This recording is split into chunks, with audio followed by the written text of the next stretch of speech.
Monday, March 15th. Weather has been up and down this week, and my new camera really captures the quality of it. Snooping through the windows in Carter Hall, I found these 2 large plywood crates, and I wondered what was in them.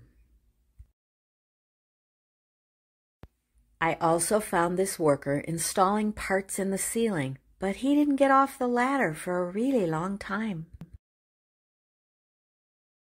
A few days later, I found out what was in the crates: wood slatted sections for the ceiling. They were little over a foot wide and about 8 feet tall. The guy in the sweatshirt fed them up to the guy on the scaffolding. Each section was screwed into place. The guy on the scaffolding had done one whole length of the ceiling just below the skylight. Walking up the street on the south side, I noticed these 2 workers were applying a pre-shaped metal frame where wood meets concrete. I believe dirt and landscaping will come up to the bottom edge of the metal frame. These workers were fitting sewer pipes from the main line up to the assisted living building.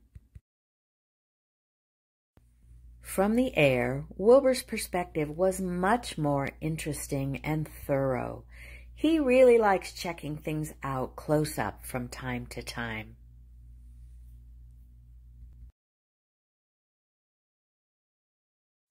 Looking through the fence, it's a little noisier, and there's kind of a yucky smell when they cut the pipes. But it's also fun to watch the cat as it slowly mixes mud pies from any extra liquid that has escaped the cutting of the pipes. I have a new camera with a 30x zoom, so standing on the sidewalk by gate 8, I can look at the sign and really tell what it says down at door 8, about 60 feet away. With this camera, I can also look from my apartment balcony on the south side, across assisted living to the north, and see the scaffolding. Jan Hooper sent this picture of the scaffolding from her apartment in the pool courtyard area. We can't see inside, but on Wednesday, our healthcare residents got to move into their new private rooms. It is very exciting. I'll get in there eventually. On the north side, Skytrack helps workers get the final pieces of plywood installed on the 4th floor of independent living apartments. Loads of dirt have been deposited along the C&M fence, getting ready for retaining wall prep. Many deliveries of white styrofoam insulation are starting to fill up the north side again. On the west end of the new 6000 wing, the gray elevator tower has been covered with plywood. I'm going to miss that. Under Nueva Vista's covered parking, I found industrious birds. One built long and slim, another built wide and fluffy. But the smartest one was the mama who built on top of the lights under the canopy to keep her dry and warm. Back on the south side, insulation goes up on the walls of the solarium.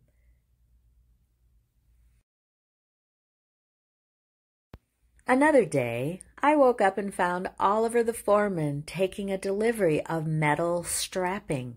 He got it into place, and Charlie started cutting the bindings that held it together, while Oliver went to get a trolley to be able to load it and take it into the building for the workers that need to use it next. If it wasn't 7 a.m., I would have yelled at Oliver to ask some questions, but I didn't think my neighbors would like that. Trash continues to accumulate from the industrious guys inside. This pile goes halfway to the ceiling. Walking along the South Street side, I noticed that Skytrack's job was to lift 3 slats of wood into the air and set them gently on top of the scaffolding, with hand signals and vocal corrections from the man up on top.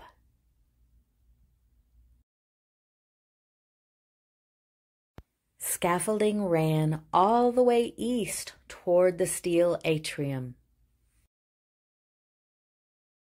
Wind played havoc and kicked dust and loose pieces up into the air.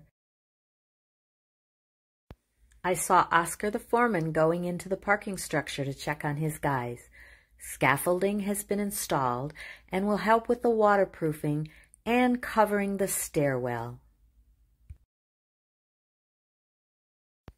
On the C&M side, these workers are making small batches of concrete. Man with the shovel is adding sand and gravel to a hopper. Then the man on the left will open a couple bags of cement and add them too. He hops back over to his side, dumps the hopper, and gets a face full of dust thanks to the wind. Then it mixes and chugs and goes into a holding container until somebody comes along and needs a batch for small repairs. From the stretching and the weary look of his shoulders, this guy has been shoveling sand and gravel a long time today. Bet it feels good to stretch those kinks out. When I saw the blue t-shirt, I thought this was Dave and his electrical guys, but turned out it was going to be footings for the retaining wall. I am still pretty impressed by the clarity of my camera. I was standing in the C&M parking lot taking a picture of the top of the crest. Late in the week, scaffolding had reached the end of the building and was wrapping around toward the edge of the solarium. Building is going to be white soon. Sunday of daylight savings, there wasn't a lot of sunshine, so my body didn't know what time it was to wake up. Many of you know that we used to have a Honda Goldwing. A riding couch, really, and decided it was time to sell it. It weighed 1,000 pounds, and we had pretty much done all of our cross-country trips by then. So last August, a sweet couple came and bought it. They have 20 to 30 years of riding ahead of them, so we gave them all of our equipment, including my brand new helmet. It was hard to say goodbye.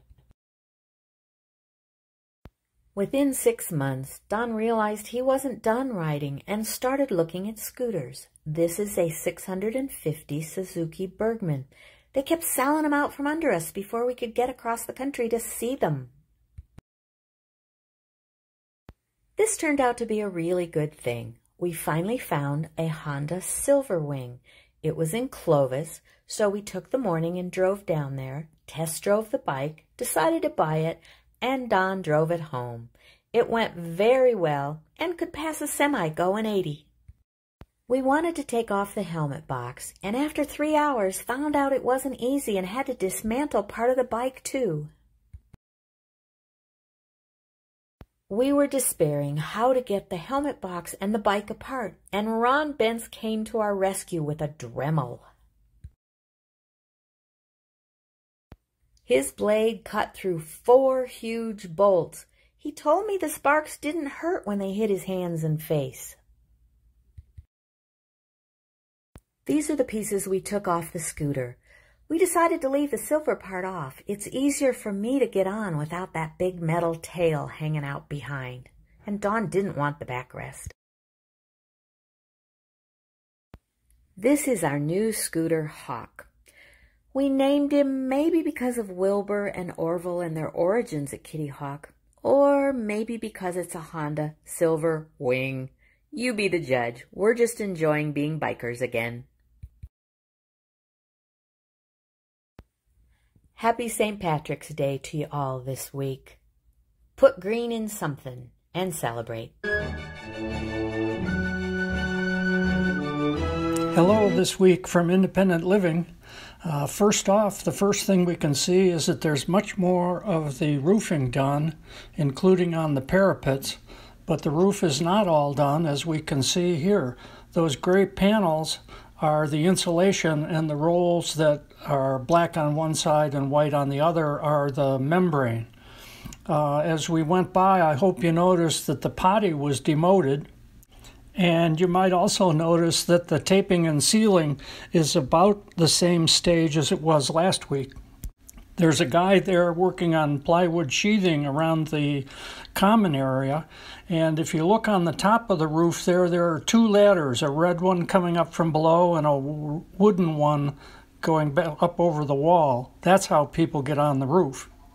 And as we look down the south side here, we can see that the roof is pretty well completed, and the taping and sealing over here is pretty well completed. So this is the exception this week because the south side is ahead of the north side. There's still scaffolding only on that one section there, and as we come down to the end, we get another little peek at the top of Block Monster. I'm suspicious about him. There's still mischief going on around here. Again, we finished the week with our usual view looking toward the east.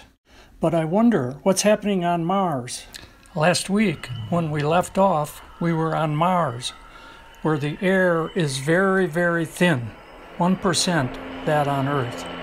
And it's also very, very cold, an average of minus 81 degrees Fahrenheit. Ginny is an afterthought, added halfway through the development of Perseverance and pasted onto the outside for transit to Mars. Ginny has to be very, very small and light, has to survive but not that long, and has to deploy reliably. So there's no space for 4 rotors, and we can't take the extra weight of 4 motors or for a tail rotor. To save weight, Ginny's motor is very much underpowered, so no speed changes are possible. So Ginny has a single rotor shaft and 2 propellers rotating in opposite directions. So how does Ginny move forward and back and left and right and up and down? The answer is she has a swash plate, just like a regular helicopter here on Earth. The swash plate sits at the base of the propeller shaft or mast and tilts the mast forward and back, left and right, and changes the propeller blade pitch in various ways so that Ginny can move the way she wants. I know that all of you want to know exactly how the swash plate works, so let's go through the parts. Item 1 is the non-rotating outer ring, or the fixo-rotor. Item 2 is the turning inner ring, that's the silver thing, and that's the rotorator. Item 3 is the ball joint, or joiner boiner, and items 4, 5, and 6 are the pitch and roll linker lonkers. To see how these parts work, this figure shows the swash plate in resting position for hovering. This figure shows a raised rotorator for downforce. Note how the linker lonkers change the propeller pitch. This is collective blade control, pitch change to both blades throughout the entire cycle. This last figure shows a tilted rotorator, resulting in cyclic blade control, so the blade pitch varies throughout the rotation cycle. So, to summarize, This is complicated, and this only shows one propeller. Ingenuity has two, so it's worse. But bottom line, using swash plate, tilting, and pitch control, we can go up, down, forward, back, and so forth. So now, as a reward,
why is Dragonfly so different from Ingenuity and from Wilbur? Well, we'll find out next week. Meanwhile, back to assisted living. The most obvious change this week is the scaffolding. Last week, there was none on the south side here, and just a little bit on the back side. See, the roof seems to be done, and the yellow paint seems to be done. They've done the baseboard along the base of the building. The digging seems to be suspended on the retaining wall, and there are lots of trucks and stuff, but no ducks. That is, ducks, not ducts. And no moose this week. So we skip over to the back side. And on the back side here, we can see that they've started to install the white insulation over the yellow paint. They're doing it on the scaffolding, at least as far as the scaffolding goes. There's still no scaffolding down toward the west end. And as we come down and come around the west end, we can see that there's not much activity here this week. So that's about it for this week. You all have a great week. See you next week.